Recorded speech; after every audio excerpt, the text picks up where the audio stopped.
Thank you very much for attending this class on tree planting. And before Ravi and I kind of get into the nitty-gritties, I should just basically explain my background is in water resources. I'm what's called a social ecologist.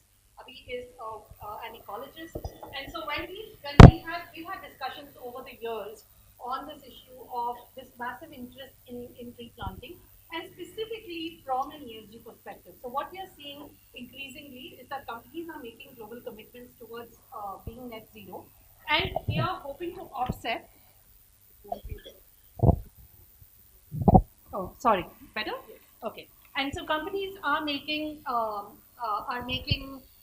investments in tree planting as a strategy to offset emissions from their operations.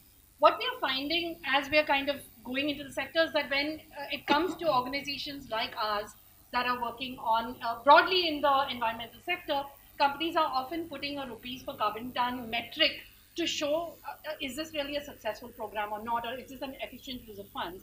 And what we are finding is this is often leading to both a hydrologically as well as ecologically inefficient tree planting. And so one of the reasons that we wanted to have this masterclass is to delve a little bit into kind of the science and social science of tree planting and see how we could kind of do this collectively better to meet all of our goals. So everybody who's in this room knows climate change is a problem. It's going to have devastating impacts.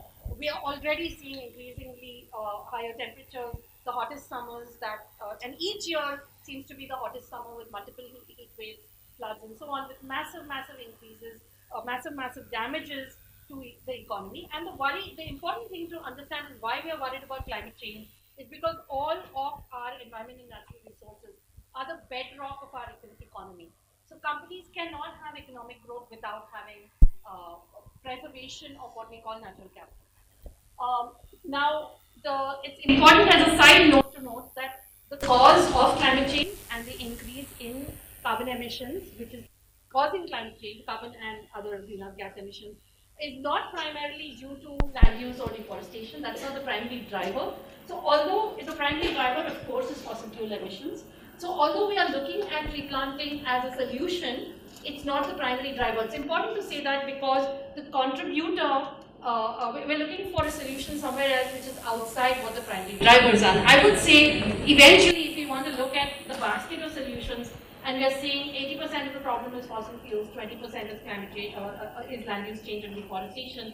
Probably the solution also has to be 80-20 or 90-10. It can't be 80% of the problem is fossil fuels, but 80% of the solution is going to lie in deforestation and land use and cover change.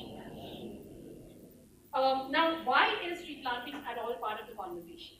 When you look at global stocks of carbon, what you realize, and this is very tempting, because you realize that the atmosphere itself, the stock of carbon dioxide in the atmosphere, is relatively small compared to the stock of soils and vegetation. So it looks tempting to say that here, the problem is here, the small increase of carbon dioxide in the atmosphere that we are seeing could we just offset it by just increasing the stock a little bit. And this is the basis for the tree planting conversation as a solution to climate change. But firstly, a few things to remember. Of soil and vegetation, soils are a much bigger stock than vegetation. But if those of you who are engineers will get this, I'm sorry for people who are unfamiliar with the difference between stocks and flows. The important thing to realize is stocks are not flows. That means just because there's a repository of carbon in the deep ocean, it doesn't mean that much of that is actually in play being exchanged with the atmosphere. And if you look at all of the other differences in the other stocks, that means the ocean, the soils, and fossil fuel, it's only in fossil fuel where there's a net difference. That means what is being pulled out or sequestered is much lower than what is being put out. Everywhere else, it's sort of in balance when you add up these stocks and flows, which means that in order for us to significantly change the role of vegetation as in climate change, it's really important to basically say that we are really talking about altering these net flows, right? Which is a difficult thing to do. So I'm sorry for that. Really quick, we do have a little bit of science. We are scientists, so we do have a little bit of science put into this because that's kind of the messaging that we wanted to give. But obviously, the reason this is even of concern is because of this massive increase and interest in tree planting. All of you here have seen these headlines that tree planting is an increasing part of various government as well as corporate strategies, as well as philanthropies to address the climate problem. Now, the important thing to realize is that although we think about tree planting as something that has just become exciting to do because we are all worried about climate change, in fact, the experiment of massive deforestation is not new. The colonial governments looked at India as a place that they were going to get their timber and other types of products, and so there were massive tree planting programs that date to the colonial era. Now, the good thing about that is that we have something to look to ask the questions of how did these tree planting programs work out. At least, what ecological impacts did they have, what hydrological impacts did they have, what difference did they make. So we don't have to start with a clean slate to kind of look at did they achieve the goals that they required, are they good or bad. We have this long history to look at. Now, the reason to set the stage of why we even started this program today was because we realized as we were doing our field work as part of our own research and implementation programs is that tree planting has been shown to be problematic. And so the reason we are even saying this because we don't want companies to oversimplify tree planting as part of their entire ESG strategy. So first thing is you see a lot of ecological degradation. So native species, the reason biomes exist, ecosystems exist, is there's been a very long, over thousands of years, these species have kind of co-evolved with the landscape. So they all, you've all read these Origins of Species and Darwin and so on, they've kind of met these ecological niches over very long periods of time. So very quick, we're going to transform this thing which looks like brown land into something which looks green, has all kinds of other consequences. For pollinators, for roosting grounds for birds, where do the wildlife get their food and so on. The second is a lot of tree planting is happening on village common land and grazing grounds. Now in India we do have sort of the equivalent of ecological niches. We have social niches in terms of certain caste communities, our hoarding communities, certain our landless communities, they depend on these common lands. So if we say that, oh, this looks like a blank piece of blank piece of land, let's go put some trees in it, sometimes we're dispossessing communities that are actually dependent on it for various of their livelihoods, for their basic necessities, so on and so forth. So you're actually furthering vulnerability of some of the most vulnerable communities. The third piece of it is groundwater depletion, something that's close to my heart as a water resources person. What I've seen in two types of problematic impacts. One is the planting of eucalyptus in particular. This happens especially when you have metrics like rupees per carbon ton. Fast-growing species can be then favored, and monocultures of fast-growing species are often favored.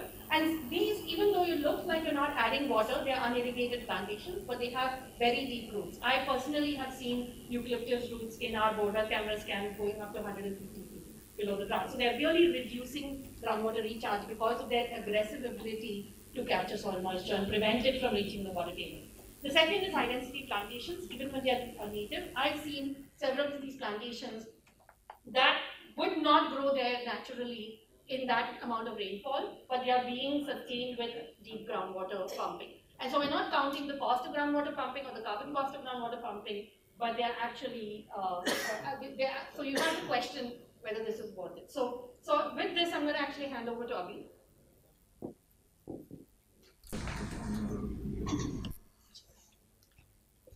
Thanks, Veena.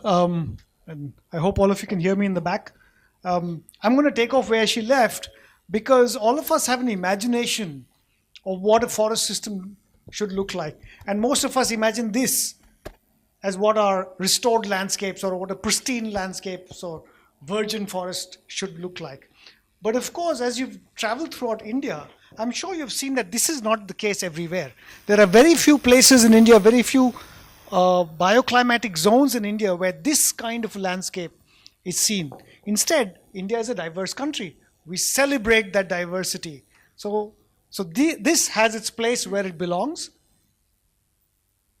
but other places have vegetation that looks like this.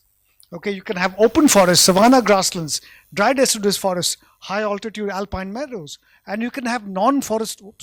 You can have non-forest ecosystems as well. Our desert landscapes. Deserts are not wastelands. How many of you here have heard of the term wasteland? Wonderful. Everybody has. It's a colonial term. If you're serving the Queen Victoria, then you will continue to use the term wasteland to describe India's land. Please throw it away in the garbage can. Okay? If anybody ever tells you we want to afforest wastelands, strangle them. Call them anti-national. Okay? Go ahead. Because these are not wastelands. These are the lands that have been categorized as wastelands by the British government. We blindly follow that categorization. We need to stop. Okay? But these are our natural heritage. And we need to preserve them, protect them, enhance them as much as we can.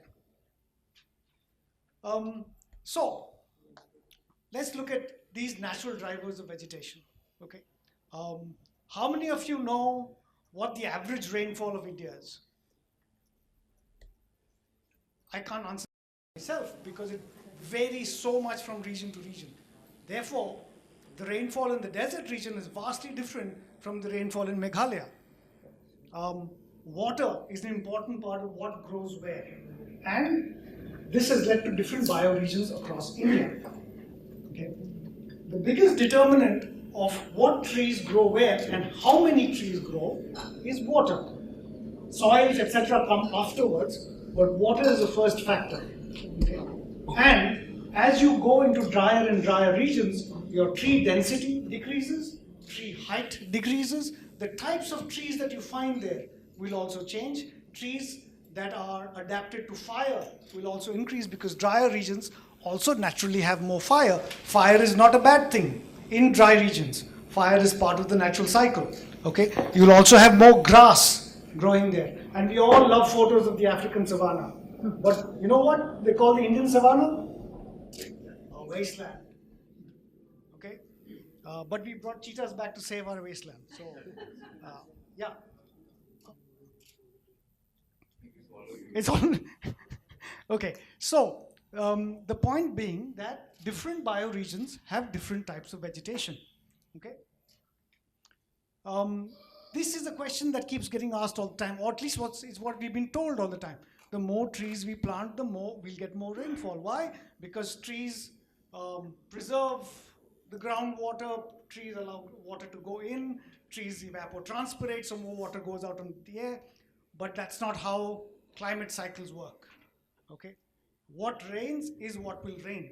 There are some areas, and this is, there are some areas where trees do contribute to the water cycle and evapotranspire enough so that it increases local rainfall, but those are in already high rainfall areas.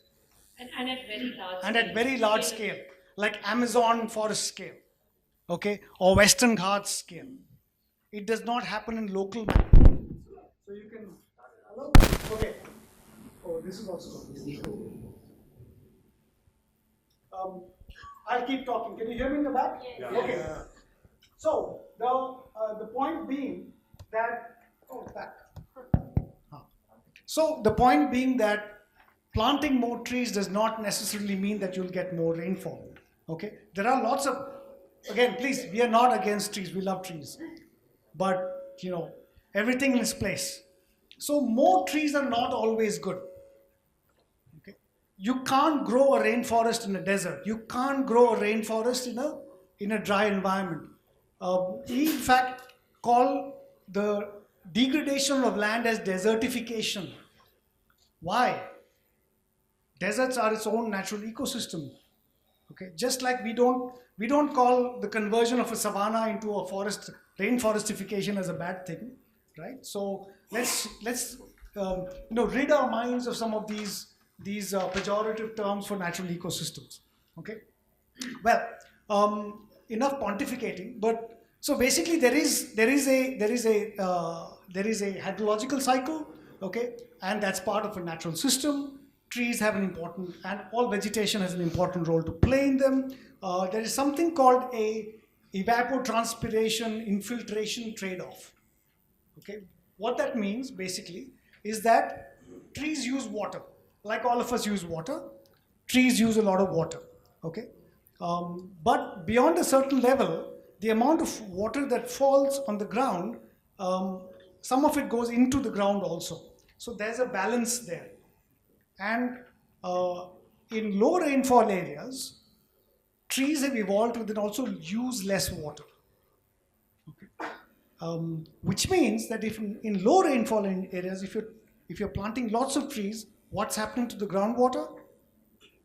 You're actually going to end up with less water in the groundwater table or in the soil.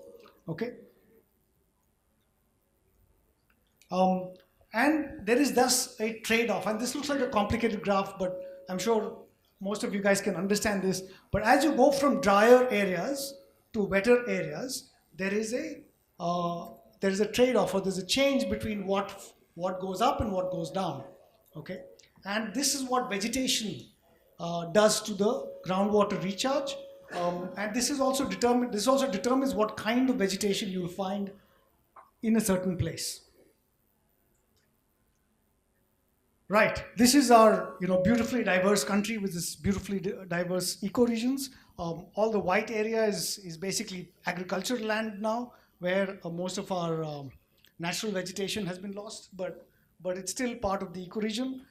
Agriculture still remains one of the biggest contributors to land use change and to the use of water. So improving water use, and I'm sure Veena can talk about this a little bit more also if you have time, but improving water use in agriculture also will be very important. Remember, there is also an increasing water stress problem in this country. So the vegetation, as we know, co-evolves with landscapes. It depends on how much rain falls where. So as you can see, the wettest parts of the country also have the greenest. Obviously, that makes sense now. You've just seen it all. The drier parts are the brownest, but not all brown is bad. Okay? Brown also has a value. I don't know if you've seen that. There used to be a DHL ad, like what can brown do for you? But so let's talk carbon. Where's all the carbon? Veena told you there's a lot of carbon in the soils. All right. Now I want you to look here in the tropical areas. That's where we are. Most of us are in the tropical areas. Okay. This here is tropical forests. That's what we see. We want more trees. We want forests, etc. Tropical forests sequester about 120 gigatons of carbon and above ground and 120 below ground. Okay. Depending on the water that they get, that's fantastic. That's how much carbon they can sequester. But you know what? Let's look here. Our tropical savannas and other open natural ecosystems are sequestering as much carbon below ground as tropical forests are, and they're doing it at a fraction of the water. Okay? So they're actually more efficient. You know also why they're more efficient in terms of long-term carbon storage? Because these below ground carbon is not going to burn up in a forest fire. With climate change, things are getting hotter, the risk of fires is increasing. So all the wonderful tree plantations we've put out in dry areas, they're going to go up in smoke like that. Okay, thus releasing all the carbon they've stored and all the hard-earned money that you've spent. Putting those trees there, it's going to go very quickly. That's something we need to guard against because the climate is changing very rapidly. Our rainfall patterns are changing. Every year is becoming hotter than the other. You can see even deserts and semi-deserts are sequestering a significant amount of carbon below ground, again, given what water they get. Okay, I'm going to hand back to... Actually, we have a few more minutes. I think what would be valuable is the discussion we had just before we came in the issue of skipping succession. Yes, let's talk about that. So, now, I'm going to step back. Sure. Right. So there's when we talk about planting trees in degraded land, that's where we want to plant trees. Okay, if an area that's lost vegetation cover previously, you want to revegetate it. Okay, so let's not talk about planting trees then. Let's say we want to revegetate a landscape because it has lost vegetation cover. How should you do it? Well, the best thing you should do is mimic nature. Okay, if you left a piece of land alone, you would see something called ecological succession happen over time. First, you would see some grasses and shrubs and stuff coming in, and then slowly you start seeing some tree saplings coming in. Okay, and then over time you would see that again, depending on rainfall, etc., etc. So you would see a natural succession. I don't know if any of you are scratching your heads and remembering your biology lessons from Standard 8, where Odum and succession and so on and so forth. But that's what happens to a piece of land. Okay, over time it slowly becomes more complex because more and more things come in that can use this land and grow. Okay, so it's important to not short circuit that process because each component that comes in interacts with the soil. So when you degrade a land, a patch of soil, you're not just losing the vegetation that's on top of the soil, you're also losing the microbiome that's in the soil itself. And as we are increasingly finding out, as with our guts, our gut microbiota controls our mood, the soil microbiota controls what grows in that land. Okay, and so when you try and just plonk a tree into an open land, you haven't actually restored the microbiome in that landscape to support that tree. What it first needs is grasses to come in, herbs to come in, shrubs to come in. Those create carbon in the soil. Those sequester carbon in the soil. Their roots go in very quickly and they form a fibrous mat. They increase carbon in the soil. They increase soil porosity. Okay? That allows a whole host of then useful microorganisms to also then repopulate the soil.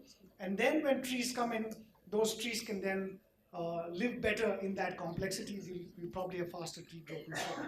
Okay, so these are all complex steps that, again, we don't need to reinvent wheels here.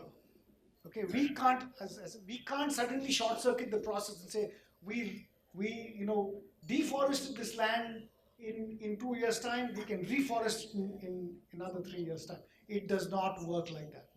Okay, it's also very important to know that you're not planting trees. You're planting saplings. Okay? Saplings will take 15, 20 years to become a tree. That period of growth means that yes, it is sequestering carbon in its body over that period of time. But you know what sequesters more carbon? An old growth forest. A tree that's 100 years old is actually sequestering carbon at a higher rate than all those trees that we are planting right now. So preventing deforestation is also an important part of our narrative, which we somehow seem to have lost because we are in this massive rush to plant new stuff. We love building. Okay, so all of those factors also need to be considered as part of this dialogue. Lastly, I think we're running out of time in my section here. Lastly, don't ignore the other kinds of ecosystems that we have that can also sequester massive amounts of carbon. For example, wetlands. Okay, most urban areas are losing wetlands very quickly for a variety of reasons. Our rural areas are also under wetland stress. We need to sort of look at all of our ecosystems in total, not just any one kind of ecosystem. Yeah. Okay. Thanks. I'm going to hand over back to Veena. So we talked quite the ecological side of things, and we wanted to come back to saying we humans also exist in this landscape, and so in a sense, firstly, I think it's really important for us to say that we're not saving planet Earth for the other species. Everything that we talk about in terms of environment sustainability is about saving the human species so that our children and grandchildren, because if humans are all dead, the cockroaches will be just fine. And I don't think any one of us is worrying about if there are no more humans left on this earth, what's going to happen to the cockroaches and will the cockroaches be better off or the bald eagles? I mean, nobody cares about that. So let's be really clear that when we are talking about any of these things, it's about sustaining life for all humans for time to come. And people are really worried about this idea of spaceship Earth. That means we've got this one planet if we've kind of destroyed its natural capital, if humans can't survive on it because we've kind of killed all of the services that nature was providing to for this bedrock of economy that we are all kind of talking about. So therefore, when we're really talking about reason, it's really important to say that the reasons are all human reasons.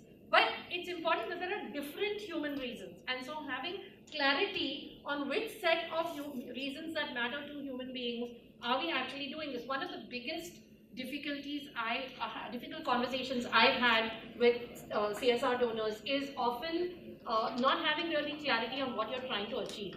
So you're trying to build stuff, you're trying to do stuff without having that real North Star in terms of what do we imagine this place is going to look like and why. So if the why is clear, then the what is clear, and then what you have to do, how do you do it is really clear.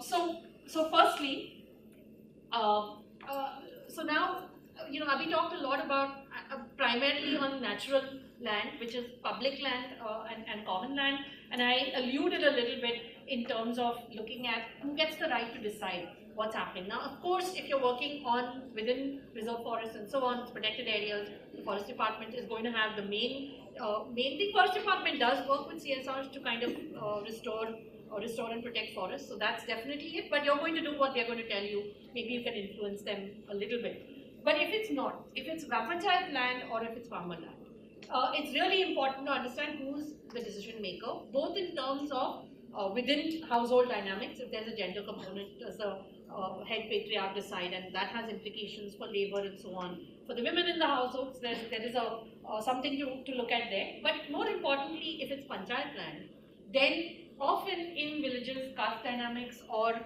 social dynamics can come into play where we are dispossessing certain castes. So it's important to at least ask the question, saying, have we got a framework for understanding who gets to make the decision? Is that the correct pathway? The second question is therefore that follows from that is to say who's currently using the land. Is the land being used for currently for grazing, fuel wood collection, and so on? And are we designing this so we are benefiting or at least not worsening the lives of the most vulnerable? Because one of the easiest things or first things that happen when you move to a tree planting program, I've seen these conflicts develop very quickly where you fence and then because you've got to protect the saplings, so the grazers are excluded. We've seen villages where that can erupt into massive conflict because the grazers are so angry that they've been excluded because of fencing of the entire land versus fencing of just the sapling, right? We've now been dispossessed from this entire common land that they will come at night and set it on fire because they're like, I don't have a livelihood anymore. So I'm not just saying it from a point of view of, this is equity is good, but equity it's also inefficient in the long run, inefficient use of money if all your hard-earned saplings which have gone to 2-3 years are now just being burnt up, right?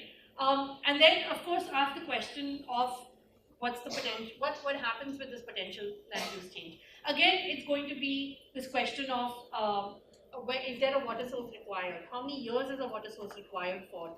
Because what happens if there is a water source required in the long run? Now, this applies even for agroforestry on private land. So, so I want to emphasize that when we're talking about tree planting on farmland, I think it can be extremely desirable from a farmer income point of view. But often what I'm seeing is that essentially what they're telling the farmer, you go off and work in the city, give us this piece of land and we're going to do this very high density, what I'm calling a high density tinderbox, because you're just putting this thing which doesn't have any ecological value, it doesn't have any economic value. But if you're starting to think about what is the purpose of this, who benefits, is there a way to maximize so that there's a potential stream of economic benefits and it's performing these ecological functions, then you have to ask the question, often you're growing horticultural plantations, you want to ask the question of irrigation rights. Is it coming from a bore well? Is it coming from the local tank? Is there a social institution around that water use? What happens in a drought year when that tank is going to dry up or the groundwater level is going to dry up? And there are reasonable rules of thumb that we'll talk about soon that might help make these decisions. Now, as I said, as we go through this, you're going to realize and very quickly get depressed because there isn't a perfect answer. There's always going to be trade-offs. So you're going to have lots of carbon, but maybe you have to irrigate a lot. Or you have less carbon, but more livelihoods and more water. But the one point that we are trying to emphasize, and the only reason that Abhi and I actually signed up for this, is we don't want CSR donors to have a single metric, which is rupees per carbon ton sequestered. But basically think about a star diagram of multiple, where we're looking at livelihood, we're looking at incomes, we're looking at water, and we're looking at carbon. And you want to make sure that all of those three are, and potentially biodiversity is a fourth one, but you think of it as a spider diagram rather than a single metric. And if that's all we achieve from this masterclass, I think that, we feel like we've had success. So I can't give you a magic answer to say, how much carbon versus how much water. There isn't a magic answer. It is just a level of comfort that you'll have to have, saying I'm comfortable with this slightly less carbon per rupees that I'm giving, but more income, more groundwater recharge, and I'm happy with this trade-off. But so I can't tell you what that tipping point has to be. But at least the first step is measuring along multiple dimensions, right? Like I said, but a very simple thing you might do is have a spider diagram and then ask the question of who are the winners and losers. So for carbon, it's important to realize that the global community, and particularly global economic community, is the beneficiary, because we are all getting bask in that warm glow of net zero, meeting our net zero commitment. So in a sense, it makes companies look very good. So it's not just because local communities don't benefit from that necessarily, from that that ton of carbon. But if you do all of these, you can then say, okay, if I'm excluding people from grazing, is there a better way to do it? Maybe fence just the sapling, don't fence the entire area. Maybe have conversations about other ways they can get income from it, so on and so forth. So ask these questions about what are the trade-offs and are they reasonable. And there are lots of these very simple types of ways. All you might need is a table, or you might need is a graph that you're looking at. Just it's saying is there a positive or negative impact? And I'm not saying do scientific studies for this. I'm saying common sense of just kind of asking. But the first step is to just look at it. If you looked at it and you're comfortable with the decision, that's really the first step, right? Okay. The third piece of this is that, are you looking at the right tree, and how do you find these principles? What tools exist? So I'm going to actually hand back.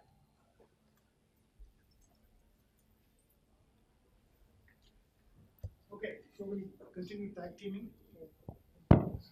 Yeah, so basically, when we try to understand what kind of trees we want to plant in a landscape, as Veena just said, we need to think about who are your end users. Are you selecting species for revegetating a landscape back to its natural? Are you selecting species because people might be dependent on them? Are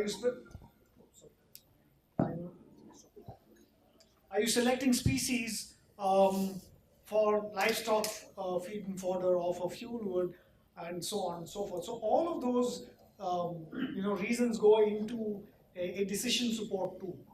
Okay, and we'll talk about some examples of those decision support tools.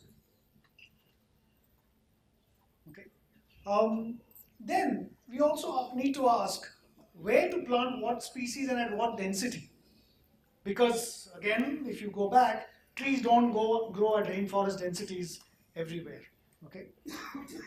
So trying to understand the ecosystem productivity and the biodiversity of that region is important. Okay. A mix of species, if it's very degraded land, again, following natural principles. Some species grow very fast, very quickly. They're called pioneer species. They need to come in first, and then over time you can start replenishing with other species if they are not naturally coming in by that time. If it's so degraded, and like a source population for where seeds can come in naturally so far away, so you need to start thinking about those kinds of things. Okay. Always prefer endangered local species, but not at first. Always avoid exotic species, things like require lots of water, things like eucalyptus and so on. unless it's being planted by a paper mill. But even then, let's try and not go there. Um, okay. So no fast-growing exotic species. There are lots of fast-growing native species as well. Then think of the species itself. What are its requirements? Because not all trees are equal in where they grow. Some trees require more water, some trees require less water. Some trees can work in rocky areas, some trees can't. So you can't just plant, wherever you want, whatever you want. You need to understand what is the habit of the tree itself, okay, or of the plant itself. So some trees, such for example, mango, jamun, banyan, they grow well in riverine areas, valley bottoms. Okay. Other kinds of trees do well on slopes, some do well on the tops of the slopes. So all those things also need to come into consideration.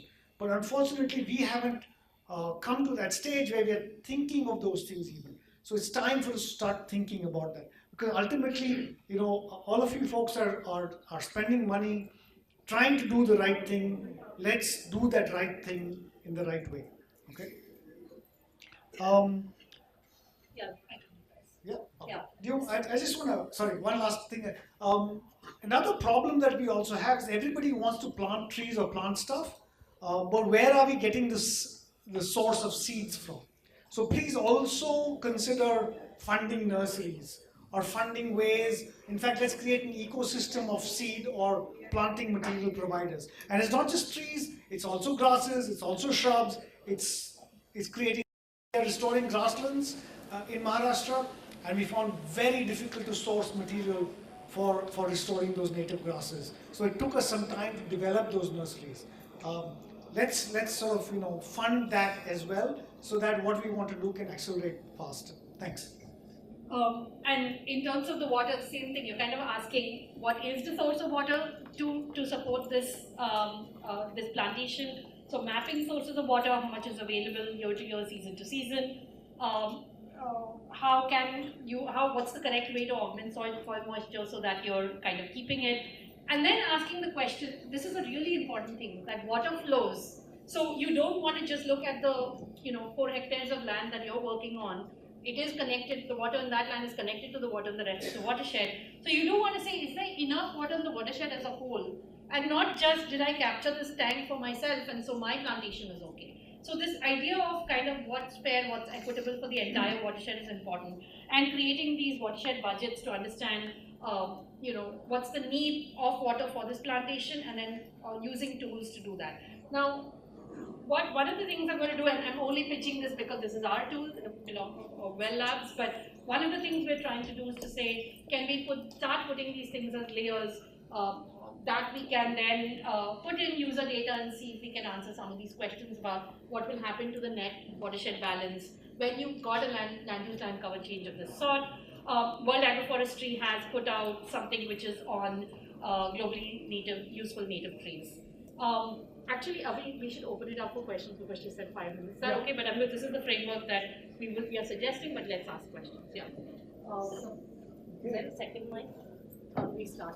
Okay. She was first, so I'm described by University of Mexico. So tools for carbon sequestration. Yes, there are of carbon sequestration for species, right? By species. Yeah. Yes, there are many such apart tools. from one described by University of Mexico. Yeah, the problem is that a lot of these pieces that are there are not very well suited for India yet. That includes water, it includes trees, and it includes species. So we are struggling. One of the challenges that organizations like ours, which are more science-based organizations, are trying to see how do we take the current state of science to develop it. So they exist, I think, for Indian species. We're still struggling. Okay. And the other one is, can green belt development be a mitigating measure for environment degradation? Green belt development. So the idea of going from just trees to green belts is the idea that you're not looking at these ecologies as isolated, but you're starting to develop corridors and so on. So I don't want to comment on generally on green belts. Answer is going to be there's a logic to it. Depends on what else is happening around it. So yeah, Thank you. yeah. So why don't you ask your question? Thank you for such an insightful session.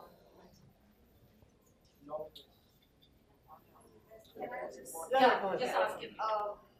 Thank you for such an insightful session. I love the approach of how environmental plus social issues the intersection.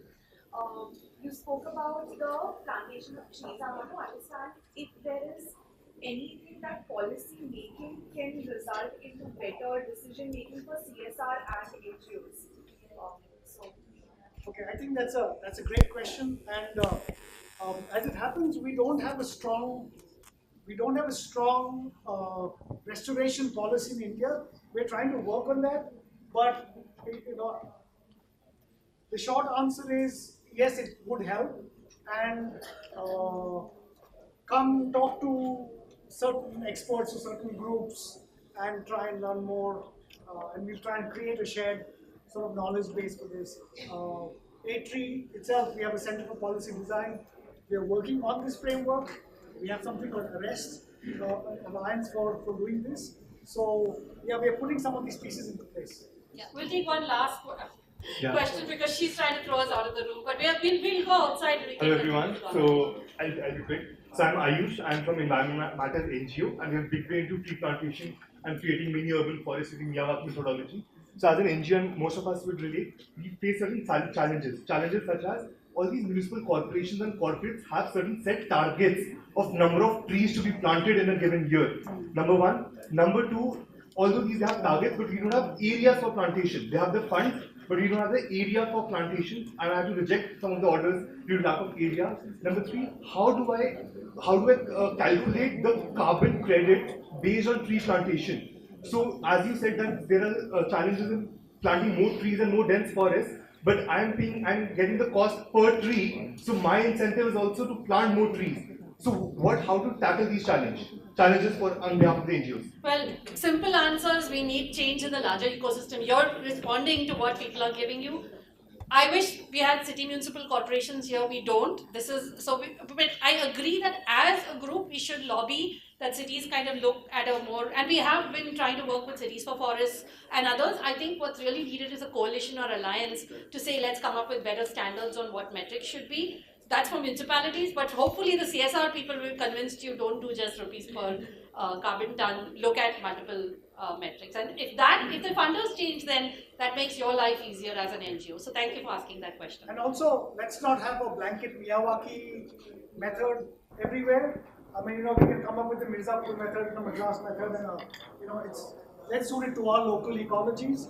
Miyawaki is not the answer. In fact, I don't think it's the answer at all in India. But yeah, let's come up with different models that work for different biomes. I think she's throwing us out, but can we just chat outside? Are we out of time?